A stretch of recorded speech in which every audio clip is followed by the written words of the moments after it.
Part 1. Intro and Securing Your Computer. A lot of people take the security of their account for granted.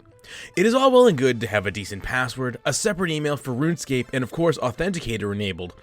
But if your PC is not secure, a lot of these security measures can be bypassed with the proper finesse.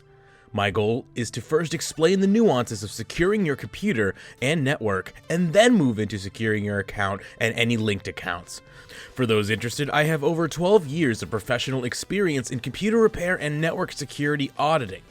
My goal is to use that information and help attempt to break it down into bite-sized sections that are comprehensible by individuals of all tech levels. Basically, if you can get yourself online and find this video, you should be able to understand the most important details of this series. Why a router is important.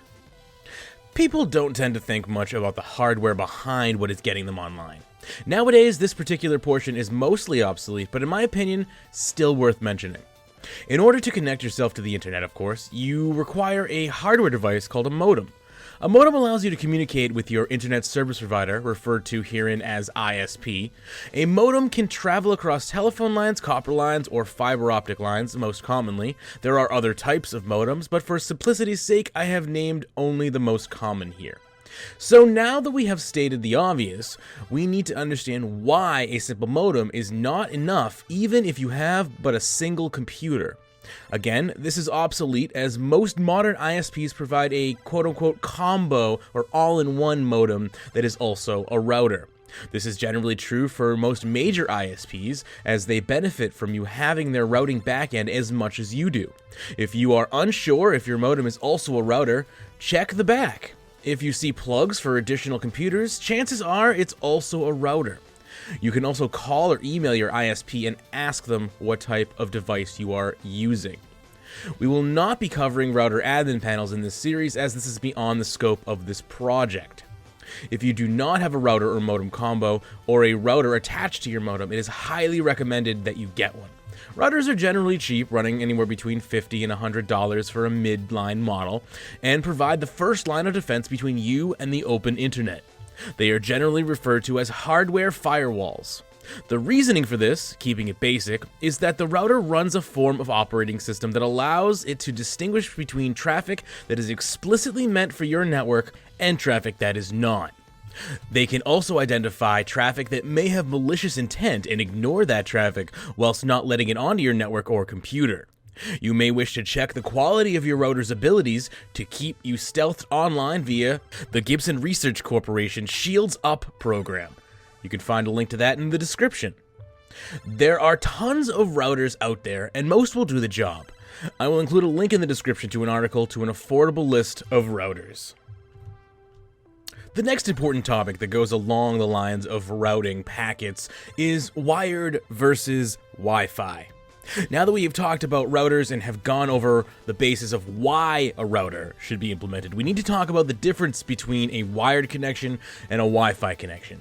Of course, both provide a connection to the internet, but they do so in different ways. A wired connection is generally considered the most secure type of connection. It is not prone to eavesdropping of network sniffers as easily as Wi-Fi. However, it is fairly impractical in a large house or building, or for a mobile device such as a laptop or tablet. Some newer computers don't even accept a wired connection anymore. My recommendation is that if you can accommodate a wired connection, use it. They are inherently more secure despite their limitations. Of course, this is not the case for most people these days, so let's talk wireless. The Wireless Fidelity, or Wi-Fi standard, is a standard put in place by the IEEE Standards Committee. Its goal is to standardize the way we communicate over the air. Wi-Fi uses radio signals to pass data over the air to your wireless router in order to communicate. Just like radio stations, anyone can tune in and pick up on this data. The reason why we are able to safely use Wi-Fi without being spied upon is due to the encryption that comes along with the standard. It is extremely important to never leave your Wi-Fi connection unencrypted.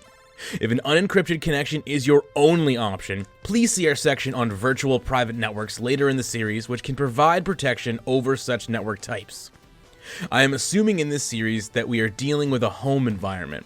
This means you should have control over the type of encryption, or lack thereof, that your network implements. There are generally a few different types of encryption available, but the current gold standard is WPA2 PSK Personal. WPA2 PSK is a system in which a pre-shared key is stored for authentication at the router level.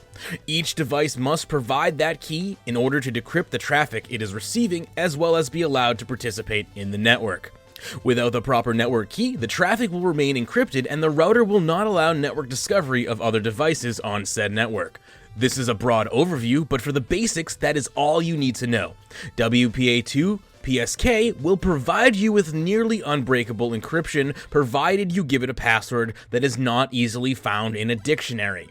To generate a strong password, either use your password manager, more on password managers later in the series, or try GRC's perfect password generator. A link will be provided in the description. That's all for hardware firewalls and network encryption. Stay tuned for the next part where we will go over Windows Update, Secunia PSI, and system backups. Looking forward to seeing you there.